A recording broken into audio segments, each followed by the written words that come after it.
Magandang araw mga bata!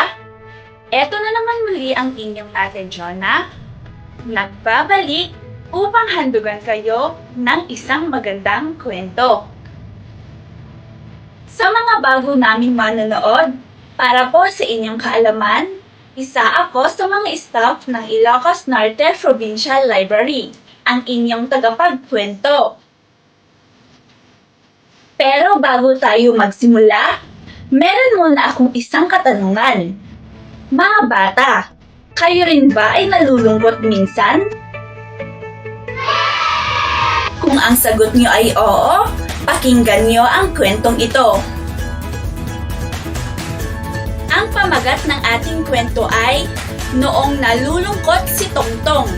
Isinulat ni Maki Torachilla at guhit naman ni Lucia Azul, inilimbag ng Let's Read the Asia Foundation. Mga bata, kung magustuhan niyo ang kwentong ito, maaari bang paki-like at share ang video na ito?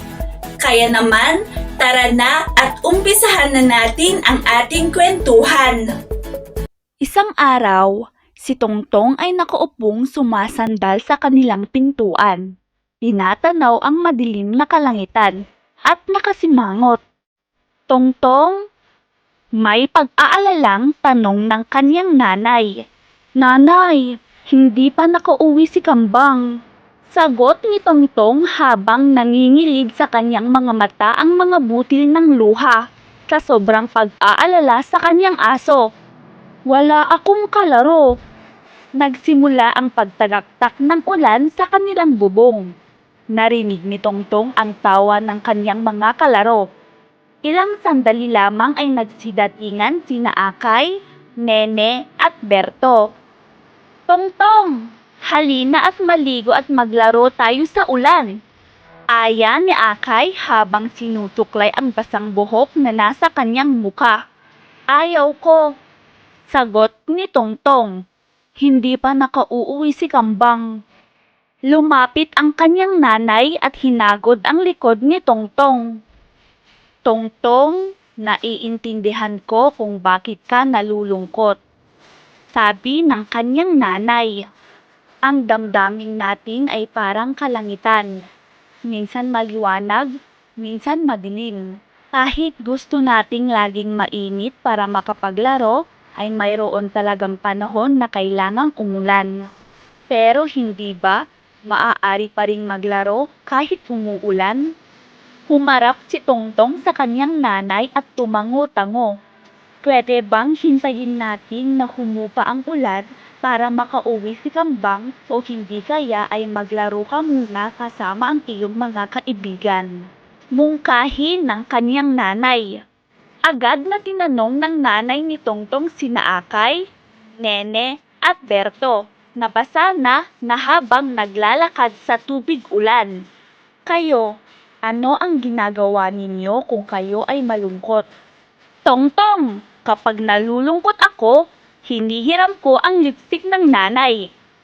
Sagot ni Berto na nakatiklop ang damit sa taas ng kanyang pusod. Tapos haharap sa salamin at magpahid ng lipstick sa bibig. Totoo ba, Berto? Paninigurado ni Tongtong sa kaibigan. Oo, tapos sasabihan ako ng nanay na maganda ako. Dagdag pa ni Berto habang nakatakip ang kamay sa kanyang nakangiting bunganga. Ako naman, Tongtong, kapag nalulungkot ako ay nagbabasa ako ng paborito kong libro tungkol sa mga bituin at planeta. Sagot ni Nene. Bakit tungkol sa mga bituin at planeta ang binabasa mo, Nene? Tanong ni Tongtong. Kasi gusto ko na sa susunod ay makalipat ako papunta sa mga bituin at planeta. Sagot ni Nene na may kinang ang mga mata habang nagkukwento. Ako naman, Tongtong, tinutulungan ko si nanay na magdilig ng mga gulay sa likod bahay kapag nalulungkot. Sagot ni Akay. Kumakain ka pala ng mga gulay, Akay? Tanong ni Tongtong. Oo naman, paborito ko talaga ang linapwahan. Sagot ni Akay. para lumaki ako na malakas. Dagdag pa niya. At pinakita ang kanyang mga bisig kay Tongtong. Oh, sasama ka ba sa aming paglalaro, Tongtong? Tanong ni Akay. Matipid na ngiti ang sagot ni Tongtong. At niyakap ni Tongtong ang kanyang nanay. Nanay, sasama ako kina Akay para maligo sa ulan at maglaro. Oo, sagot ng kanyang nanay na nakangiti. Mag-ingat kayo ha? Opo, nanay, sagot ni Tongtong. Agad na tumakbo sina Akay, Nene at Berto sa ulan, habang nakasunod na naglalakad si Tongtong. Nakasimangot siyang lumingon sa kanyang nanay, na agad namang sinuklian ng isang ngiti ng kanyang ina. Tumingin sa kalangitan si Tongtong at huminga ng malalim, bago tumakbong sumigaw, "Sali ako! Sali ako!" At diyan nagtatapos ang ating kwento.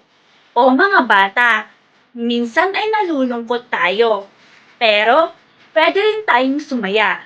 Gaya ng paglalaro, pagbabasa, o pagsama sa ating mga kaibigan.